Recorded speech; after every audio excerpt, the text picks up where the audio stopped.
pretty obvious how I got to be where it got to be, is Kamala Harris, as she jokes with herself, air quotes, over screechy laugh and surprise SNL spot as Trump campaign rips Veep for cosplaying with her elitist friends. All that happened in the span of about 8-9 minutes.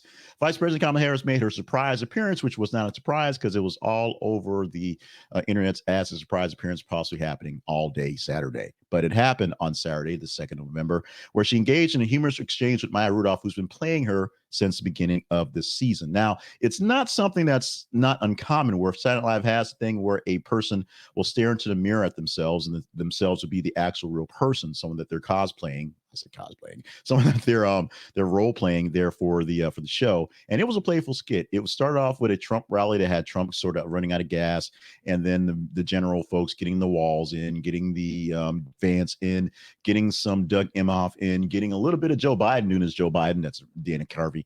And of course, Kamala Harris wanted to talk to herself and kind of get herself ready and talk to herself via mirror that was Kamala Harris on the other side. We will. Now, what actually kind of became sort of a bit of a, and I give Trump credit for this one, is a bit of controversy, is the equal time sort of act, which doesn't actually exist. Back in the day, there was something called the like a fair act doctrine, the fair time doctrine, whatever it was called, and it was something that was used to sort of push upon us more conservative radio stations, more conservative stuff. And then as time went by, they just sort of forgot about it.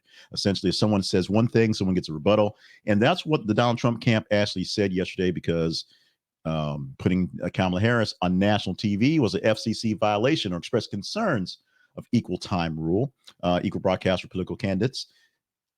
So NBC stood by their role in putting Kamala on for Kamala and not just the parody, and actually put Trump some extra commercials in its NASCAR and NFL broadcast on the day for Sunday. So if you notice more Donald Trump talking to you in your football games on NBC yesterday, or it was because of that one. If you don't notice more Donald Trump talking to you and Kamala Harris on your football games because of, the elections tomorrow, it's also that as well.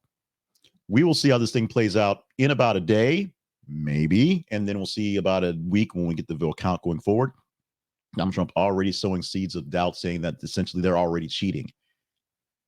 He did that before. He's done that before. This is nothing new. We'll see how things play out in a few weeks, and we will get the president we get fairly soon.